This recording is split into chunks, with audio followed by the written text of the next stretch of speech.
by 24% in the first quarter of this fiscal year. And for the first time, the states have not received their legally mandated share of compensation in tax revenue. It is nothing short of a crisis in the arena of fiscal federalism. COVID-19 has impacted two things, lives and livelihoods. For instance, more than 85 lakh people are affected with the virus and 1.27 lakh people have already succumbed to the virus. Further, unemployment rates shoot up above 26% in April 2020. According to Center for Monitoring Indian Economy estimates, more than 12 crore workers lost their job in April 2020. Government has been spending hugely on saving COVID-19 impacted lives, which resulted in heavy fiscal burden. Further, the lockdown resulted in drying up of tax and non-tax revenue. At the national level, GST collection declined by around 35% as compared to the previous year. In case of Punjab, gross GST revenue collection for the period April to July has declined by around 37%. The amount of compensation due to Punjab for the period April to June 2020 was rupees 5,669 crore, which stood unpaid till August 2020. The state governments are facing a challenging situation of managing state economy in the absence of share of GST compensation. The states are now depending on the options given by the center involving borrowing funds to meet any deficit in the compensation. Therefore, fiscal stress on states has become a new buzzword in the eco-political arena of India.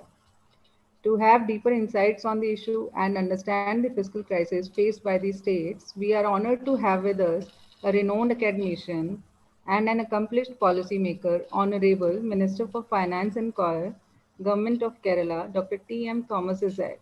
Welcome, sir. Now I request Shri Ved Prakash Sharma, Head of the Department of Social Sciences, to briefly tell us about the academic and political journey of our distinguished speaker. Ved Prakash, sir.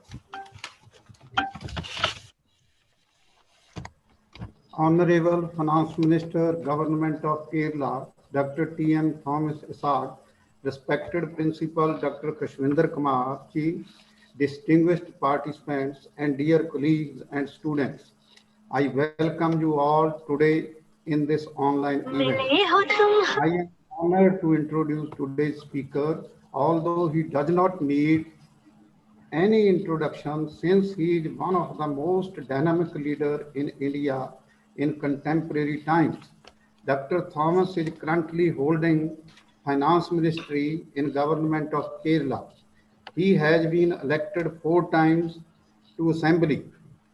As a Finance Minister, he has taken various innovative initiatives for the welfare of his state. Besides, he has also remained at the forefront in national level debates, and more recently, he actively participated in GST Council for protecting the rights of the state and has provided constructive suggestions on strengthening fiscal federalism in India. Before joining active politics, he has earned credentials as a leading academician. He has earned his PhD in economics from a renowned academic institution, namely Center for Development Studies, Trivandrum, which is academically affiliated to Jawaharlal Nehru University, New Delhi, and is one of the best center of economics in India. He has taught at CDS Trivandrum for a period of almost 2 decades, and he is still associated with his alma mater as an honorary fellow. During his academic career, he has supervised many PhD students. He has also published a number of articles on economics, planning, and politics in the leading regional, national, and international periodicals. He has also presented lectures and papers in national and international conferences and seminars. We are honored to have you on our online platform, sir. Now I request Dr. Maninder Deep Chima for further proceedings. Thank you, Vedprakash. Now I invite our worthy principal, Dr. Khushvinder Kumar, who has always encouraged and motivated us to organize academic talks on the issues having relevance to the welfare of society and economy at large. Sir, I request you to formally welcome and invite our honorable speaker. Principal, sir. Thank you, Dr. Maninder. I feel immensely honored while welcoming the Honorable Minister for Finance, State of Government of Kerala, Dr. T.M. Thomas Isaac. Welcome, sir, to this online platform of Multani Mal Modi College, Patiala. For last many days, we were thinking of some platform and some issue. And the topic which we zeroed out was the state of state finances. As we have witnessed in last few months, many state heads expressed their concern over the state of state finances and the relationship between the state and the union government. The Punjab and Kerala were among those states. We find it appropriate to request to a person who is in the policy making and have a academic hold on the issue. Thank you very much, sir, for accepting our invitation and enlightening all the participants on the present topic of COVID-19 and the state of state finances. Welcome, sir. And now the platform is open for you. Welcome, Dr.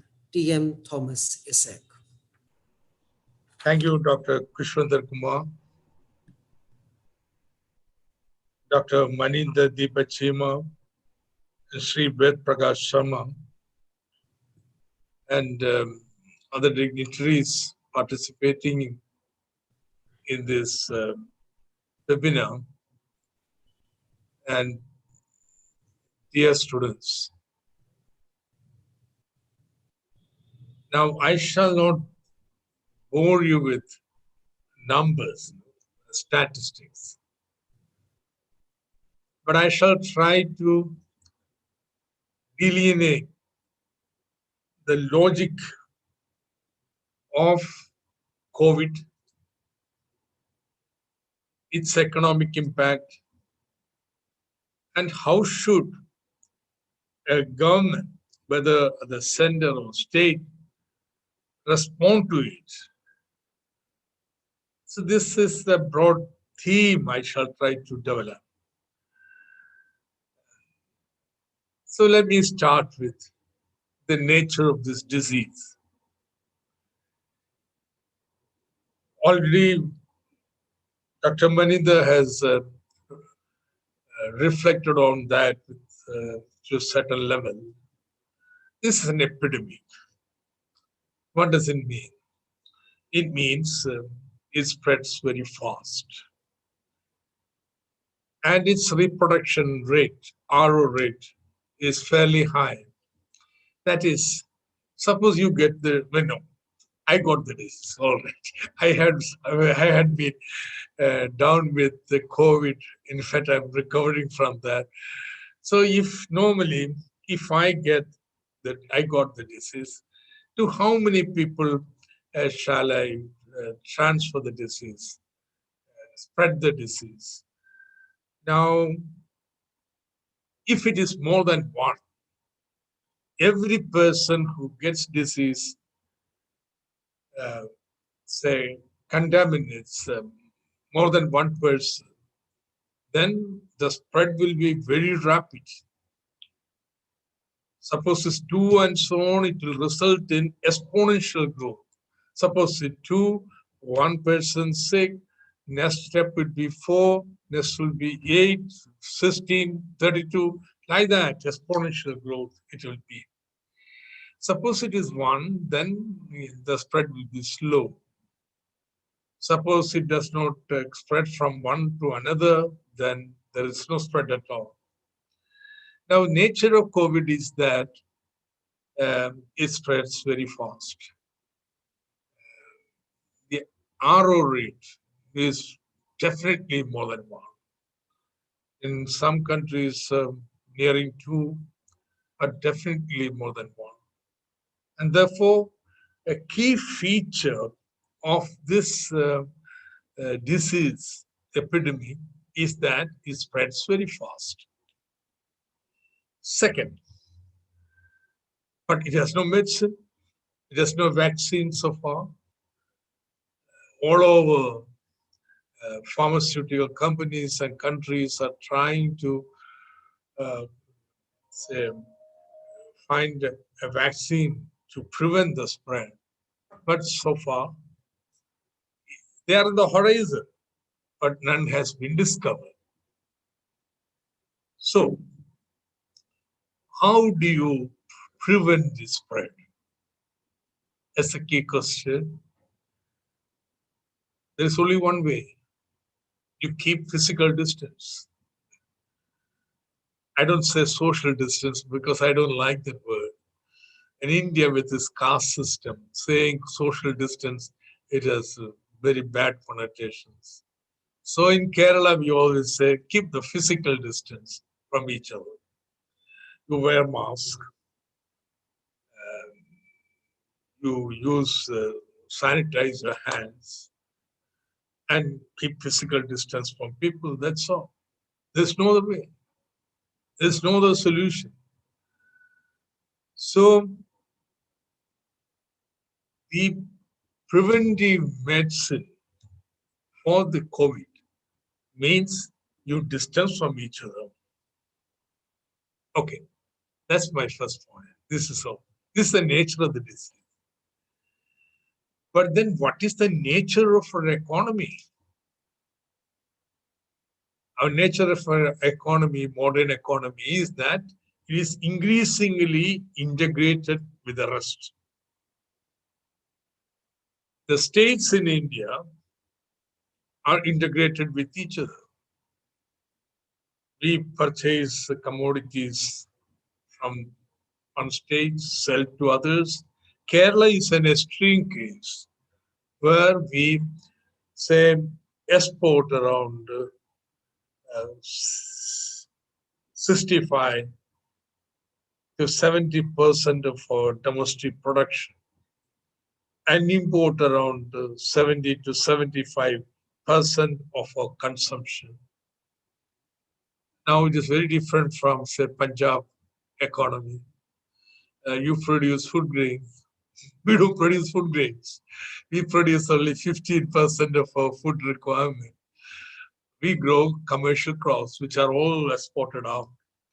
And we purchase our grain from Punjab and Andhra and so on. So, our economies are getting, regional economies are getting increasingly integrated. And with globalization, this is true at a global level. All countries are now integrated with each other. If you take a television today and take out all its components, and if all components begins to speak to you in the language of the country in which it was produced, you'll have a Babel Tower. Each component is produced in one country or as a global assembly line. And all the product components are brought together and assembled. So it's a global assembly line.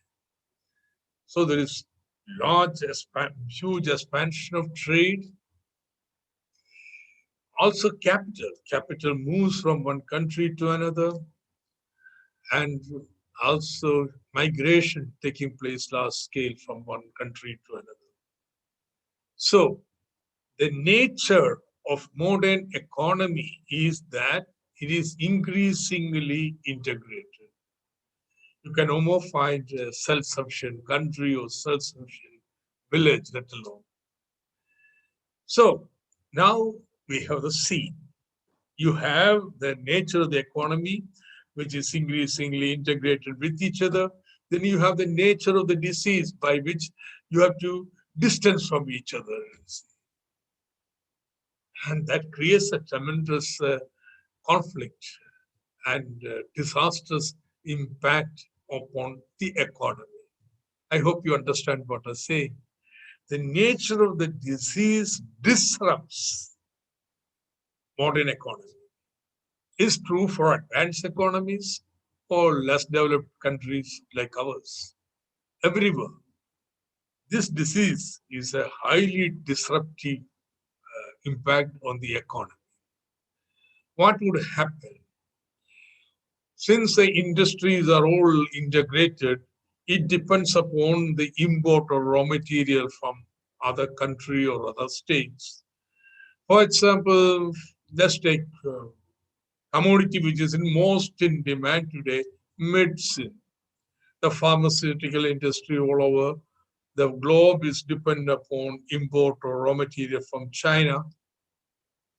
And all this production have been stuck in China. And world trade has shrunk absolutely. Therefore, you don't get raw material, and therefore you are forced to cut production. I know so many factories in my state where we are waiting for the machinery which has been ordered, and one doesn't know when these machineries will come. Because the manufacturing has been disrupted in Germany or China, other countries, and therefore you don't know when it is going to come, and therefore you don't know when you can start the factory. But within the factory itself, our own country, our own states, there are lockouts. India government itself locked down the country for 2 months. Now we are in the unlock phase 5. We are not completely unlocked ourselves. Colleges are not open, schools are not open. So you find there is a lockdown of the economy that takes place. So what happens when the economy is locked down? When the economy is locked down, people lose the job. They are locked out from job. When they lose the job, they lose their income. There is a decline in the income of everybody who is employed. Okay, that is the impact. There is lockdown, complete lockdown or partial lockdown, etc., etc. There is loss of income. When you have loss of income, then you cannot buy. As we all economists know, demand is desire backed by purchasing power. See? And you lose your purchasing power, you can't buy anything. And therefore you find that consumption demand for goods for consumption goes down. Okay? I hope it's very clear, very simple. That the economy is locked down. Because the economy is locked down, the unemployment increases all over. Unemployment increases, and then the income goes down, and then you cannot buy anything. Therefore, consumption demand in the economy goes down. So you find stocks being piling up in the consumption goods sector, and then investment goes down. Why do you invest more? Because there is a demand. And now you find the consumption demand going down. The industrialists, they want to cut down on their investment. So you will find the investment demand also going down. So your consumption demand has gone down. Then investment demand has gone down. So what is aggregate demand? You are all postgraduate students of economics. The aggregate demand in the economy consists of consumption demand plus investment demand and plus what? Net exports, okay? And world trade has collapsed. So what you have is a situation of collapse of aggregate demand in the economy. And when there is aggregate demand collapse, you read your Keynes taught us that the overall production also will go down. The economy will decelerate. economy will be pushed into a recession. The production, the phenomenon of production declining is called recession. It's not just rate of increase of production going down, but you have a situation where the actual absolute production itself declining. For example, now it is all understood that in the first, say, quarter of the financial year, Indian economy shrunk by 24%. It's a huge amount of shrinkage. It means the production in the country decreased by 24%, one quarter. Um, um, it is similar, but it's not that sharp. Say in other developed countries, 10 to 15%. So you find today the world economy, IMF says, will decline by around 5 to 10%. That's what this. Indian economy, India government says, will decline by, if you take the whole year of 2021, by 10%. Absolute decline in Indian economy. Nobody exactly knows how much it will be, but we know the first quarter in the Indian economy, the production, total value of goods and services produced in the economy declined by 24%. So you have what is called a recession. We are facing recession. So this is the economic impact. When you have recession, production goes down, income goes down, and unemployment increases. The prices fall because nobody is buying things, prices fall. This is what typical production is, and recession is. So as a result of COVID, there's a worldwide recession. Now, this is not the first time recession takes place in a country or in the globe. This occurs every once in a decade or 6, 7 months, and we call it business cycle. In fact, our country, the production was declining already. It was around 8% in 2000, say at the time of demonetization. But since demonetization, the whole country was slipping into a recession slowly. Every quarter, the rate of increase in the production declined to around 3.2% the last quarter just before COVID. So already economy was declining, then comes the COVID, the lockdown, total collapse in aggregate demand and production. You have a recession. Now the question is, when the economy faces a recession, how do you respond? What is the policy to be adopted? Now we are discussing about the policy of the government. How should a government address this? Now, you students of economics, there is nothing to debate about it. The recession takes place because of lack of demand. And what is the aggregate demand in the economy? You have consumption demand plus investment demand plus net export. There's one more factor, I didn't say it at that time, that is government expenditure. Of course, some people, when there's a consumption demand, they'll add consumption demand of the government, then they say investment, they would add the investment demand of the government, but you can treat it separately. Consumption plus investment plus net export plus government expenditure. So private investment, private consumption, and net exports have declined. So how should policymaker address the situation? It was Keynes who said,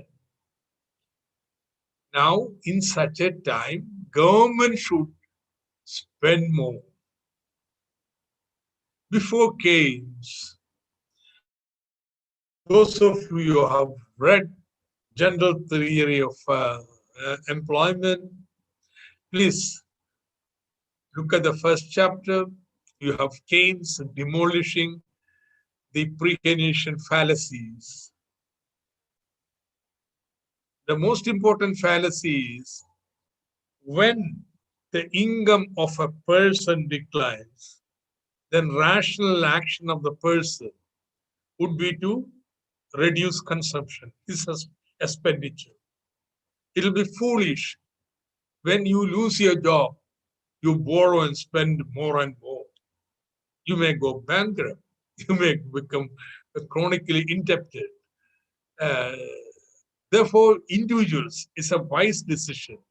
You only spend according to your income. If your income declines, you reduce your expenditure. But Keynes said this is a fallacy. If government also begins to spend like that, you will have a collapse. Because government, they can raise, unlike individuals, can raise money in many ways. You can borrow from the general market. You can just print money here. You and I cannot print money. Government can print money. We government print money and we accept it as money. That paper is intrinsically worth nothing. It's because government has said it's money, we accept it as money. So government is not like individuals. Government has no financial constraint. If it wants, it can print money, it can borrow. Now it's old-fashioned to say print money. Government prints only 1 rupee note, which is very rare. It's a Reserve Bank which prints. But government can borrow from Reserve Bank. Okay, that's what I mean when I say print money, not literally government print money. So you borrow from the Reserve Bank. Yeah, that's what, say, for example, Bank of England said. Bank of England declared after COVID, if government needs some money, please come. We will give you unlimited ways and means facility. That is to say, in India, government needs some money immediately. For example, every state is permitted. They have no money. Kerala is permitted 1,000, now nearly 2,000 rupees, 2,000 crores of rupees. It can automatically take it from the Reserve Bank. It is not called borrowing. It is short term. It has to be repaid immediately also. So it's so-called ways and means for temporary borrowing facility. If you go beyond the ways and means, you go into overdraft. If you go beyond the overdraft limit, let's say you don't repay the overdraft by 21 days now, then your treasury will be closed by Reserve Bank. Loans means they don't come to lock it up. They will not allow you to transact money. So ways and means accommodation is given by the Reserve Bank. Bank of England said, we have unlimited ways and means for British government. They can borrow indefinitely, any amount. America, US of America, they said the Reserve Bank will buy, Federal Reserve will buy bonds directly from corporations. So these are the ways. When recession occurs, before Keynes, when recession occurs, government tax decline.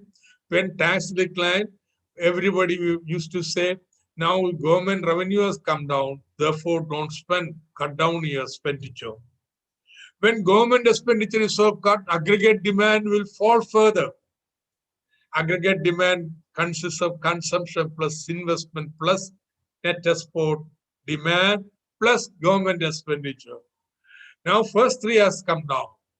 And government revenue has come down, therefore government spend less, then overall demand will collapse. recession will become worse.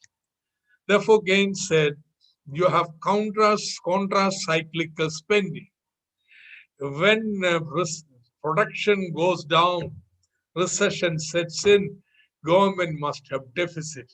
And even greater the deficit in the recession, larger should be the deficit. When the employment is picking up, economy is growing, and inflation is taking place, government should not have deficit.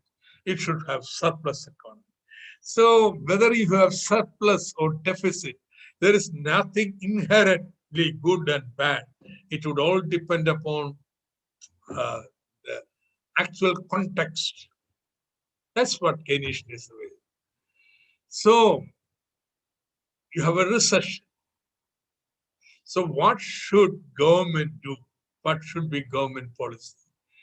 Government should step up expenditure. It doesn't have revenue. Just borrow. Bank or Reserve Bank, and then government deficit will go up. That's all right. If government spends more, then aggregate demand will pick up. When government spends more, money will reach more in the hands of the people who will start to buy things.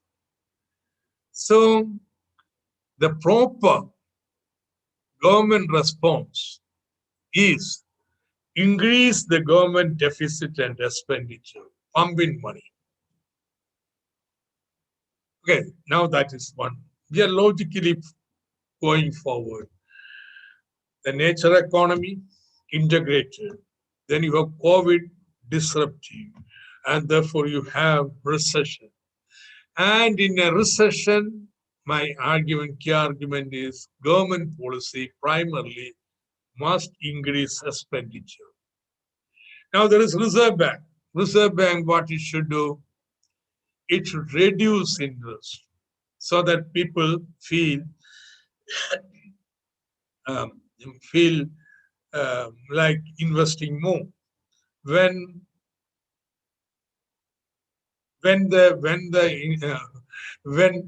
say the interest rate goes high, the cost of investment goes up, and people cut down investment.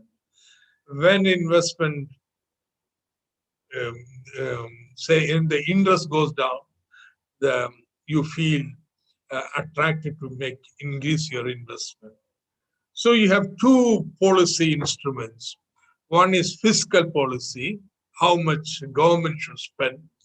Other is monetary policy, how much money supply should increase, what should be the interest rate.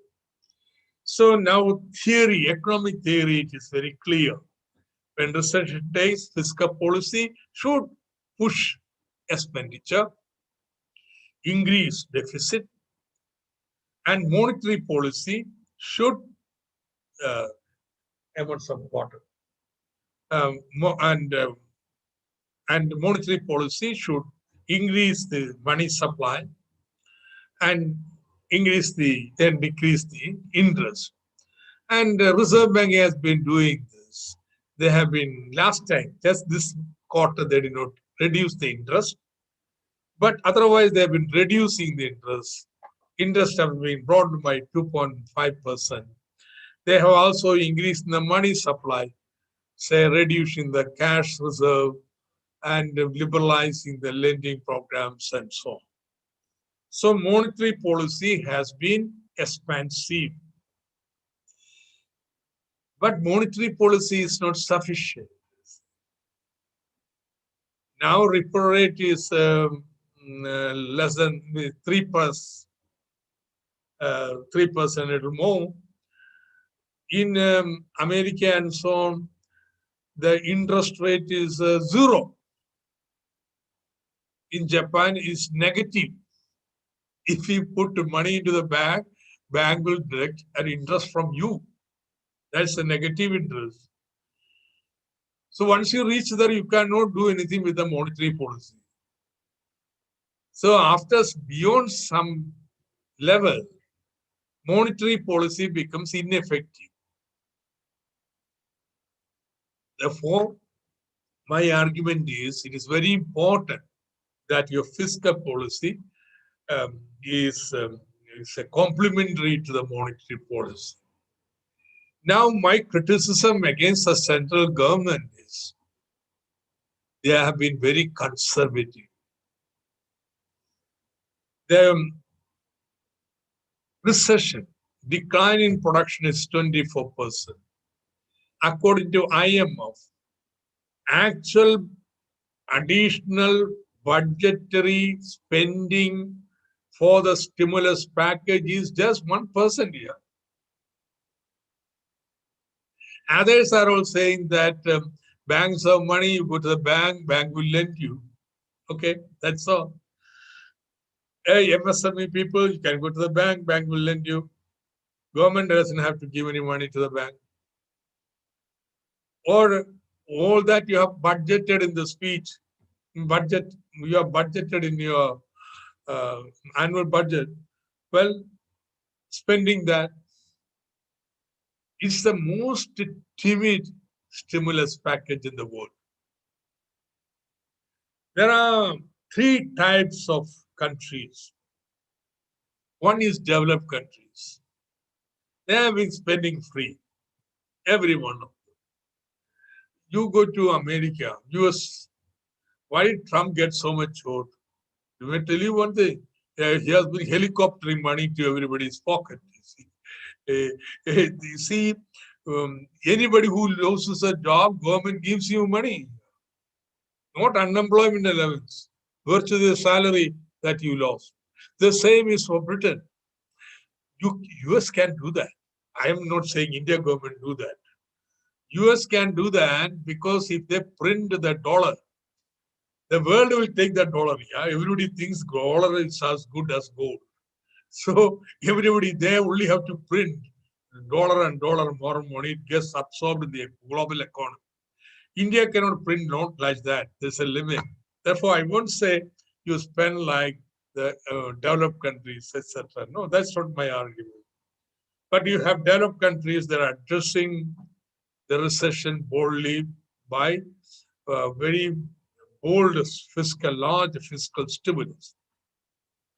Then there are least developed countries. We have not been hearing about them, low developing countries. Not India. India is considered emerging economy. But many countries, African countries, some of the South Asian countries, or considered least developed countries, their exports have all fallen. Therefore, they are all facing big debt crisis. So much so, their education is disrupted, people are hungry, global hunger index has gone up, real calamity. Therefore, even IMF is very, very, very sad. Miserly people. Every time you want some money from IMF, they put so many conditions on you. They are the most conservative financial institution in the world. Even this IMF got so pity about this least developed countries. They said, we'll print some notes of ourselves. IMF has currency. It's called SDRs. Okay, you study it in international trade, international finance. When IMF was set up, many people thought IMF would have an international currency. America didn't like the idea of international currency because now their dollar is international currency. Just like Indian government can print any amount of money, American can print any amount of dollar and spend it across the globe. The US didn't want international currency. Well, Keynes had an idea. Keynes wanted Bangkok, international currency. Anyway, when IMF was set up, it was said that they could print SDR. They didn't print SDR. You don't have SDR notes. But the money would be given, it would become quota of the IMF, a share in the IMF. which you can use to raise international loan and so on. So they said we will increase the quota so that these poor countries may have some money, some fund. But Trump vetoed it. It doesn't cost anything to Trump here. He also he would be the biggest beneficiary of SDRs because SDRs are distributed among countries depending upon their share quota. But Trump vetoed it. India would have got some 2 lakh crores of rupees in SDR. India government also joined to veto it. Some money going to the poor countries free because they cannot pay anything, they cannot print their money. Well, even that was denied. So poor, least developed countries are worst hit. But then there is the middle income countries, the emerging economies like India, Brazil, South Africa, Russia, whole Southeast Asian countries. So among these emerging countries, India has the worst stimulus package. That is something unacceptable. I'm not saying that India is doing not performing like US of America, but we should spend as much as what Brazil does or other emerging economies are doing. So you have a central government who is very reluctant to spend. All economists I know, you name who is who Indian economics, except for some so-called advisors of Indian government. Who is of Indian economy? Everybody says, say yesterday was Abhijit Banerjee stating the spend, have deficit financing, borrow and spend. Then give money to everybody. This is a given transfer. You have C. Rangarajan in Madras School of Mathematics, School of Economics. He gave a lecture day after day for yesterday. Yesterday it was there is the economic business line. Today's business line. It is the headline in business line. But he says he was very conservative before he became the governor of the Reserve Bank. India government monetized this debt. As to say, India government, when it has deficit, borrowed directly from the Reserve Bank. That is called monetizing your debt. You increase the money supply, you borrow directly from the Reserve Bank. Rangarajan stopped it. He said, the government also should be subjected to market discipline. And therefore, it is who said government cannot borrow from the Reserve Bank, but it should borrow from the market. So if government is not doing well, the market will say you have to pay a higher price. There will be some restrictions on government. And as part of the reforms since 1991, we accepted this reform. So he was instrumental. And in his Chennai lecture, he was saying, spend 2% more of the GDP, stimulus package. But I don't think India government is going to do that. So what would be the result? The result would be that our economy will be very slow to recover. Lot of medium, small, and micro enterprises will never recover.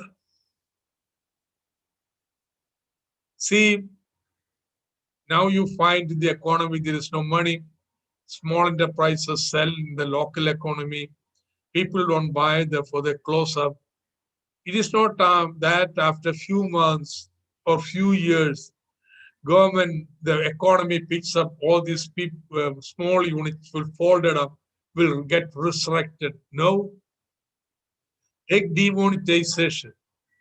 See, the day demonetization was declared, the night 9 o'clock, I called a press conference in my office.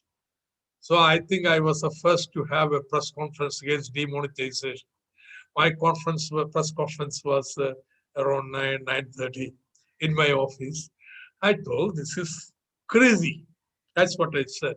This is crazy. This just not done.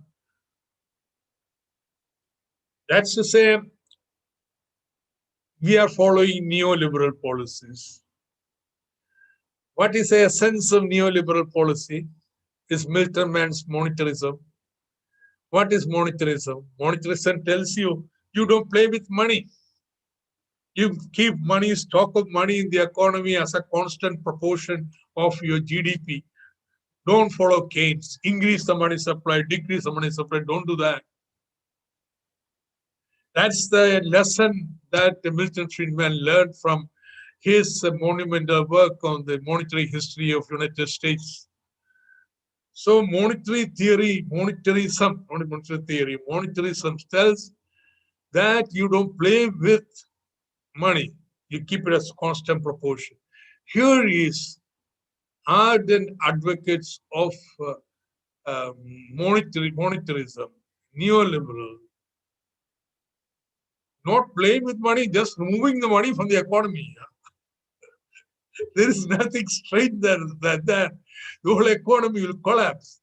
So it was said, okay, you pull out the money. After a few months, the money will come back, and then things will be back okay. Okay, money is like blood to your body. What your blood is to your body. You suck out your blood from your body and then re-inject it after a few days. So still you'll be dead here. You will not resurrect yourself because blood has come back to your body. Similarly, you find that most of the MSME sector, which are closed up, did not wake up again. That's why the rate of growth of the economy, which was 8%, declined quarter after quarter to 3.2, and then came the COVID, the economy collapsed. So you don't intervene now, what might happen is you are going to harm your economy indefinitely. So I think it's a very, very bad policy. Now it's getting to be 45 minutes, 48 minutes, so 10 minutes I'll stop. And I don't come to the states, I'm still with the center. So in India, the government consists of two parts. There is central government, there are these 28 states and union territories. It is supposed to be a union of states. Okay. So we have states. So state governments also spend, central government also spend. State government spend around 60% of the total government expenditure in India. The central government spend around 40%. Okay, that's the situation. But central government mobilizes around 60% of the total tax revenue, and state government mobilizes only 40% of tax revenue. Therefore, there is this vertical imbalance between the revenues and expenditure of the state government, which can be balanced only by transferring money from the center to state, which is the function of finance commissions.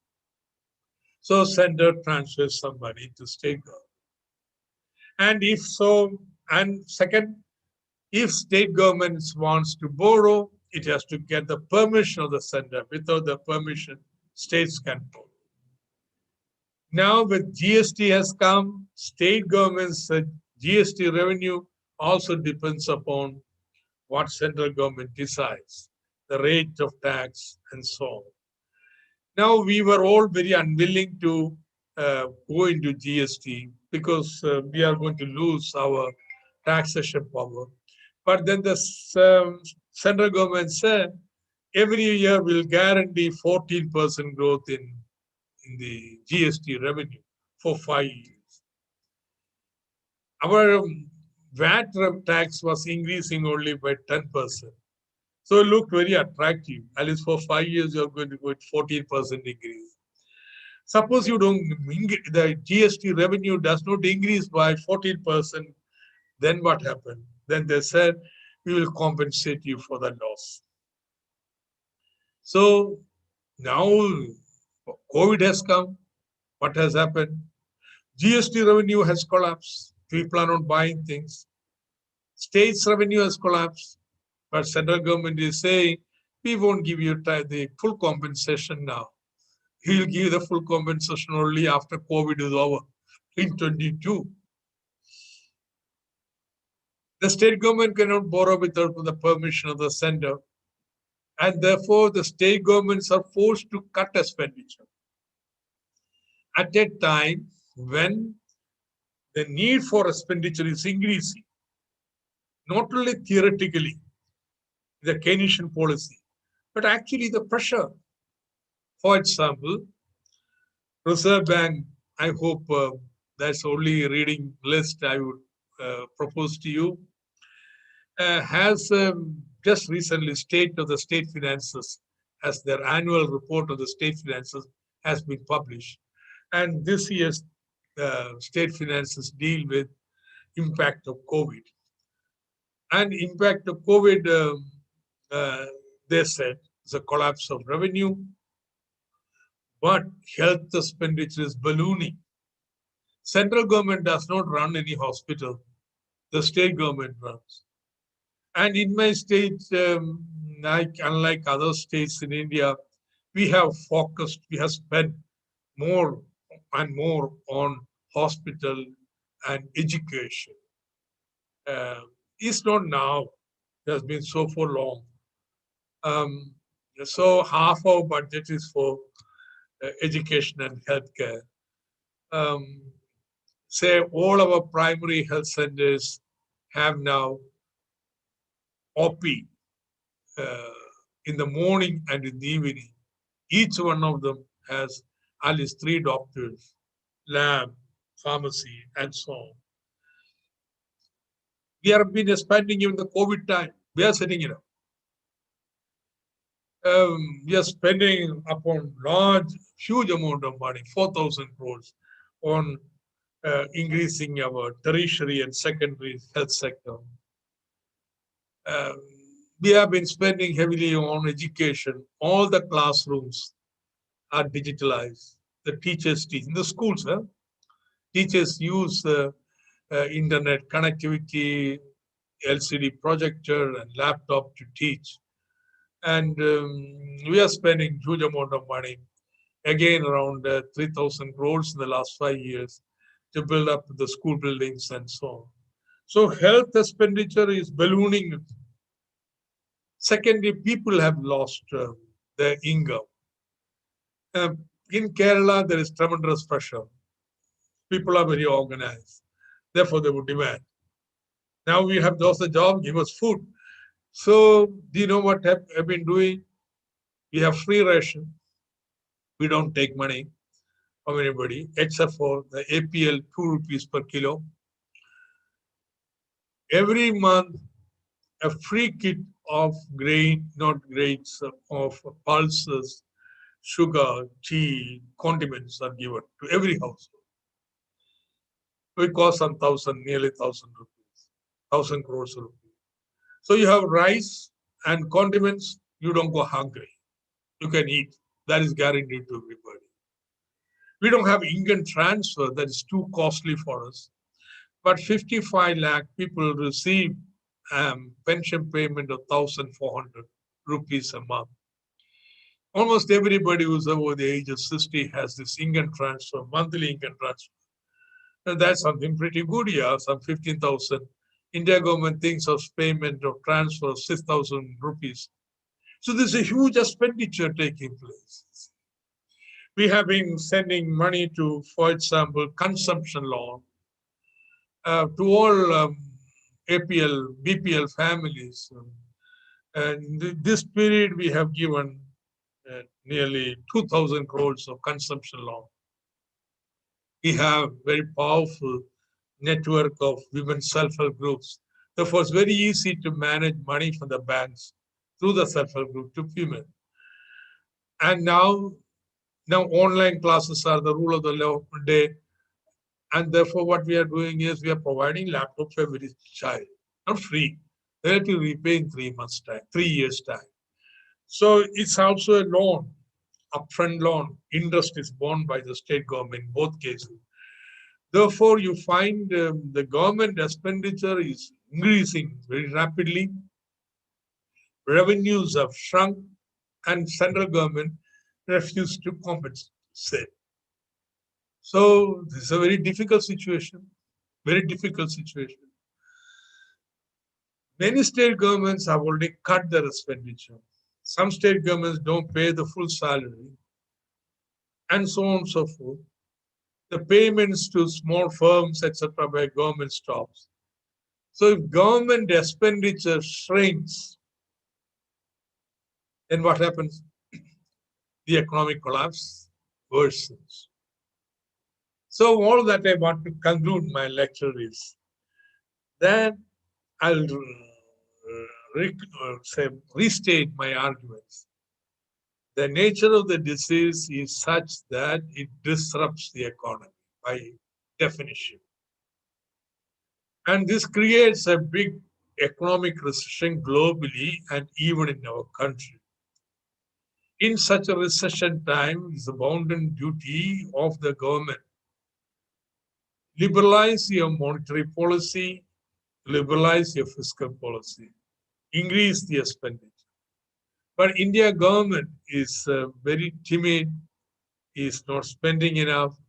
Therefore, it is likely that, and also it is compelling the state government to cut the expenditure. This will have a disastrous impact upon the economy. Our recession may last much longer than other countries. So much so, let me put that this way, even Bangladesh is performing better than India. According to the latest IMF statistics, Bangladesh per capita income is higher than India. In fact, all the South Asian countries, including Nepal, Sri Lanka, Pakistan, everybody is performing better than India. So it's high time the economic students and opinion makers and policy makers all say, no, change this policy, spend more, help the states, and therein lies the solution to the present crisis. Thank you very much. I will take your questions. Thank you, sir. Thank you for this enlightening talk on this pertinent issue and explaining how Maninder, serious. Maninder, one question. You Yes, studied in sir. CDS? Sir, my husband studied at CDS under Oh, Professor K. then I must have left the institute by then. When was it? So he was back in 2008 to 10. Oh, then I was a minister. Okay, okay. So somebody told me you was in Sir, serious. Your husband. Okay, I was okay, not that good, lucky. I was good. not that lucky. Have you visited Kerala? Sir, I want to. I want to. I really want to. Please come as soon as the COVID declines and both you and husband come. Be my guest. Come over. Thank you so much. We will plan, sir. I had visited to Kerala for a conference. Uh, Okay, please continue. Maninder. sir, sir, I was just thanking you for this talk on this issue and explaining how serious consequences could be of this current, if these current trends follow. So it was just like a classroom lecture. It seems like I was a student and you were the professor in the classroom. I have benefited academically a lot listening to your lecture, and I'm sure that participants must also be feeling the same way. Once again, thank you for this wonderful lecture. And sir, we have received a large number of questions from the participants. If you have time and you allow us, we can take a few questions.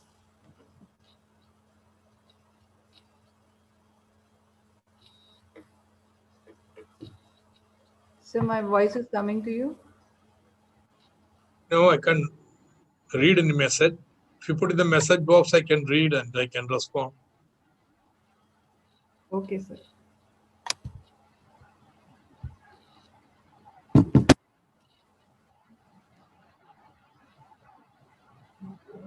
Sir, if the voice is audible, I can just read it out. Yeah. So the first question is, has the implementation of GST weakened the federal structure in India? Uh, GST is a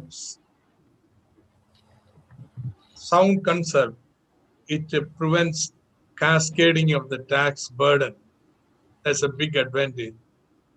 And it makes business much more easier because uniform taxation is there in the entire country.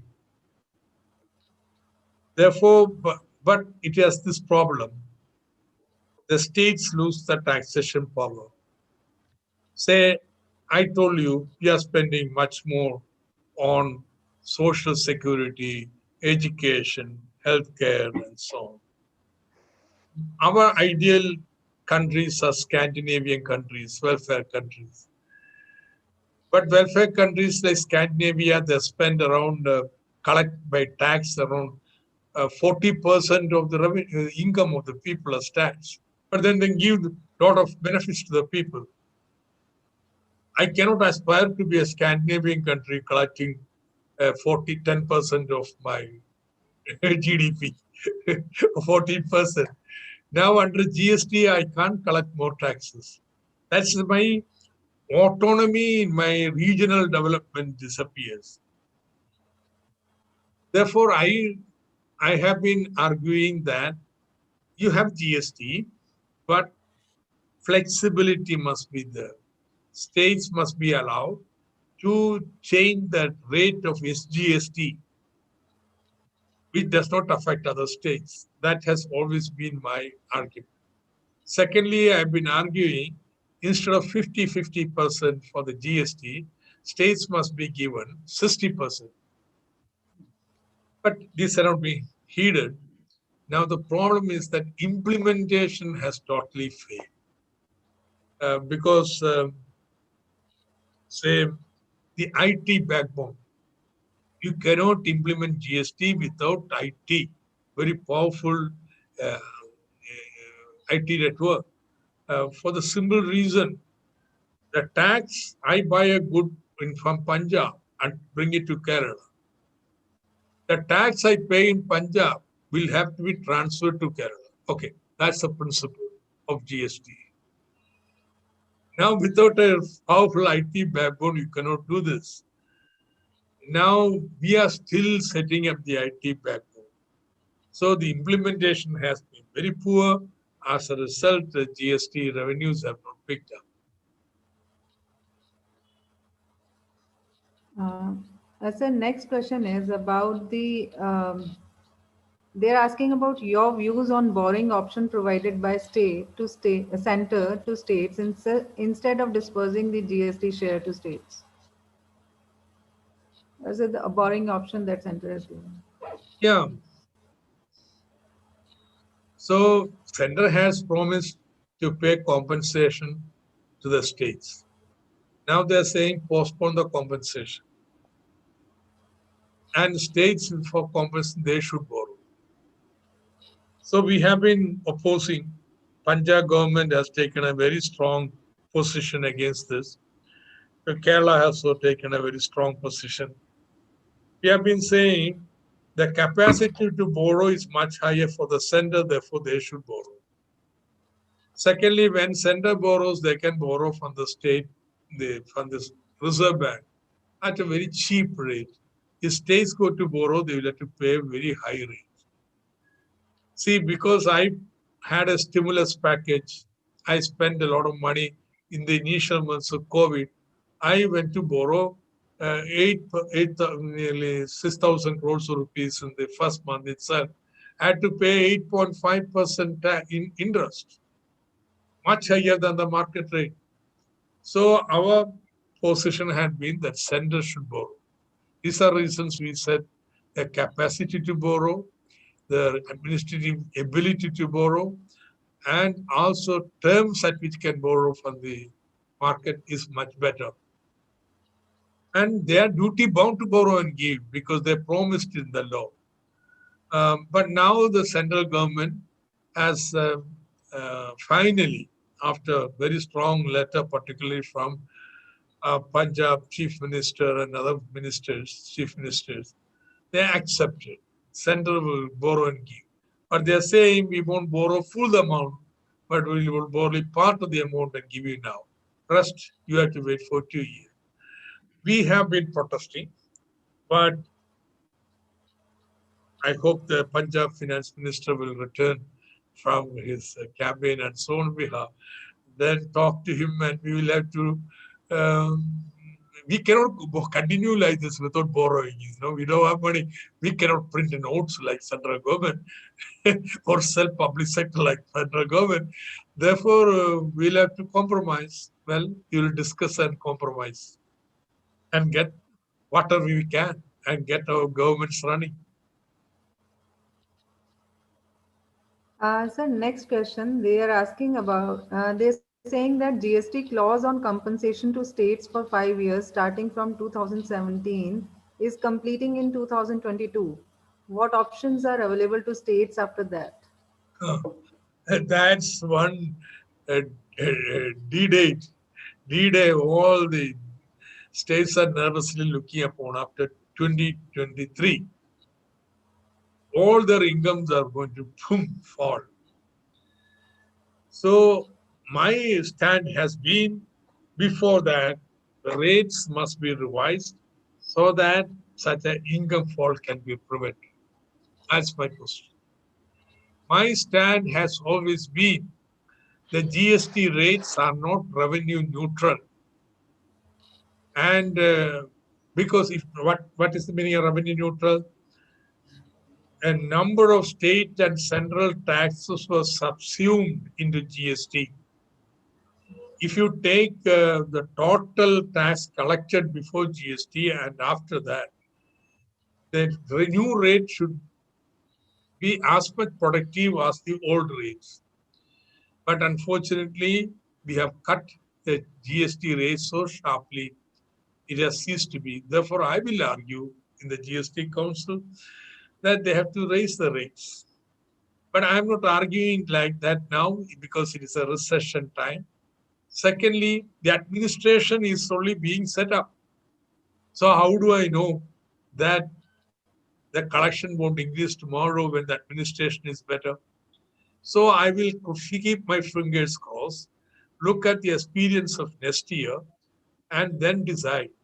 Try to increase, tweak the rate so that a precipitous fall on the income of the state governments do not take place.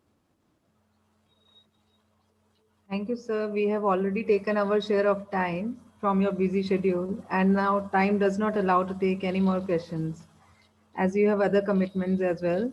So, without any further delay, I would invite Professor Shailendra Sidhu, Vice Principal, Multanimal Modi College, Patiala, for proposing the vote of thanks. Maninder, how many students are attending this lecture? Sir, there were around 250 students and 210 participants are still present.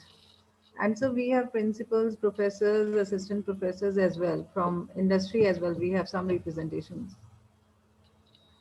Normally, the departments in Kerala, they invite me for lecture and I lecture a lot of things.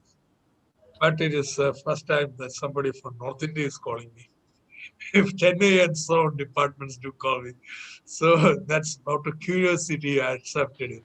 Of course, I enjoy lecturing and teaching. That's different.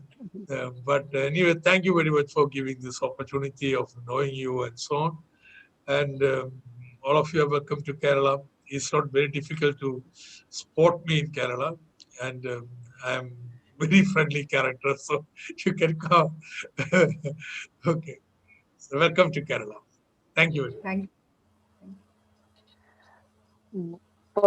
Worthy Chief Guest, Mr. T.M. Thomas Isaac, Honorable Minister of Finance and COIR, Government of Kerala, Principal Dr. Khushwinder Kumar, guests, my colleagues, and dear students.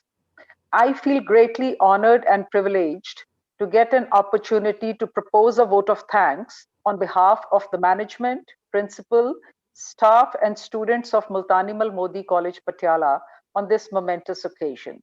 It is indeed a memorable day for all Modiites when we have amongst us such a multifaceted personality, a renowned academician, and a great leader. I extend a hearty vote of thanks to the Honorable Minister, Minister Thomas Isaac, for sparing his time and delivering an extremely enlightening and informative talk on the topic COVID-19 and the state of state finances. Mr. Thomas very explicitly explained the nature of the disease and the nature of the economy. This disease has had a disruptive influence on the economy, which is increasingly integrated. There is a collapse of aggregate demand in economy, and as a result of which there is a worldwide recession. He dwelled in detail on how the governments, both central and state, can respond to the recession. Sir, we are indeed indebted to you for this brilliant talk on a contemporary topic which affects us all. Your presence in the webinar has made it more prestigious and meaningful. I convey my deep regards and hearty thanks to the Honorable Minister for gracing this occasion with his esteemed presence. I express my deep gratitude to Dr. KJ Joseph, Director, Gulati Institute of Finance and Taxation, Kerala, Dr. Jatinder Singh, Assistant Professor Economics, Center for Research in Rural and Industrial Development, Chandigarh, Shri R. Ajit Kumar, Private Assistant to the Minister of Finance, Government of Kerala, for all the help and support to arrange this webinar and getting an opportunity to listen to such an eminent scholar. I'm extremely grateful to our worthy principal, Dr. Khushwinder Kumar, for providing us such amazing occasions to interact with persons of such high repute. I thank you, sir, for all your encouragement and guidance and providing a stimulating environment during these pandemic times. I would also like to thank Professor Ved Prakash, Dr. Maninder Deep Chima, and all faculty members of the Department of Social Sciences for all their efforts in organizing this webinar, and Dr. Rohit Sachdeva for providing technical support. Finally, my gratitude to all my colleagues and students for joining this webinar. Thank you all once again. Thank you. And Dr. Kushwinder Kumar, Principal, I'll be sending you 2 books of my recent books, of course in English, for your college library. Thank you, sir. Thank you very much. I will ask Gift to mail it to you, Joseph to mail it to you. Thank you, sir. Thank you. That will be the pride possession for our library. So thank you very much. So Thank welcome to Kerala anytime. Of course, sir. Thank you. Thank you so much. Okay. Okay. So can What does your closer? husband do now? Is he also lecturer? Maninder ma'am, kindly unmute. Maninder? Maninder, unmute Anidara. Yeah. Yes, sir. He is also teaching. Sir, who? Your husband Yes, sir. He is also teaching economics. in the same college? No. Sir, no, he is in Great Chandigarh, to which you were online last month with Finance Minister, Government of Punjab. It is in Chandigarh, sir. And Gracie, which state are you from? Sir, I am from Haryana, basically. Oh. Grace is such a Malayali name, that's why I asked. Not Maninder, the student there. Okay. Sorry. Unmute Gracie and tell me. Unmute first. Rohit sir, Gracie को unmute कर दीजिए. Okay, Gracie, which state are you from? Kindly unmute. Yeah. No, she has muted again. Kindly unmute me. Yes. Which state are you from? Am I audible? Yes, Yeah. yes. A very good afternoon, sir. Where are you from? I'm from Punjab. Punjab. No, when I read Gracie, it is such a Malayali name. I thought I will call you and ask you. So your name is also very nice. Okay, So, thank and you. I wanted to say it was a very nice lecture and you really look more like Rajnikant, sir. And where are you going to go for your future studies after MA? Are you going Sorry, to sir. what are you going to do after your MA? What are you Uh, going to do after your MA? Sir, currently I'm pursuing BA. It's my first year. And Shailendra madam, you're the head of the department? No, sir. I'm from the Department of English. Department of English. Yes. And Oh, she is the vice principal of the college. Okay. How many of your students would go for PhD?